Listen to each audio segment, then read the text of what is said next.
ഡോക്ടറെ എൻ്റെ വീട്ടിലെല്ലാവർക്കും പല്ല് നല്ല കേടാണ്, അതുകൊണ്ട് എൻ്റെ പല്ലും നല്ല കേടാണ് ഡോക്ടറെ. ഫാമിലിയിലാണെങ്കിൽ എല്ലാവരുടെ പല്ലും കേട് വന്നുകൊണ്ട് എൻ്റെയും കേട് വന്നു. അത് ഒറ്റയടിക്ക് നമ്മൾ ജെനറ്റിക്സിനാണ് കുറ്റം പറയുന്നത്. But is it correct? Not exactly. പല കാര്യങ്ങളും നമുക്ക് ജെനറ്റിക് ആയിട്ട് തന്നെയാണ് കിട്ടുന്നത്. കറക്റ്റ്, നമ്മുടെ പല്ലിൻ്റെ സൈസ് ആയിക്കോട്ടെ, നമ്മുടെ പല്ലിൻ്റെ ഷേപ്പ്, അതിൻ്റെ മിനറലൈസേഷൻ പലതും നമുക്ക് ജെനറ്റിക് ആയിട്ട് കിട്ടുന്നുണ്ട്. പക്ഷേ അതേസമയം എല്ലാ കേടുകളും എല്ലാം ജെനറ്റിക് അല്ല. പല്ലിൻ്റെ മിനറലൈസേഷൻ നന്നാവാത്തപ്പോൾ ലൈക്ക് ഫ്ലൂറോസിസ് എന്നൊക്കെ പറയും. ആ ഫ്ലൂറോസിസ് എന്നൊക്കെ പറയുന്നത് നമ്മളുടെ ബെൽറ്റിൽ വളരെ കോമൺ ആയിട്ടാണ് വരുന്നത്.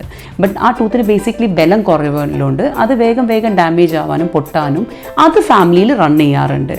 പക്ഷേ ഈ പറയുന്ന എല്ലാം നമുക്ക് ജെനറ്റിക്സിനെ ബ്ലെയിം ചെയ്യാൻ പറ്റുമോ? ഇല്ല.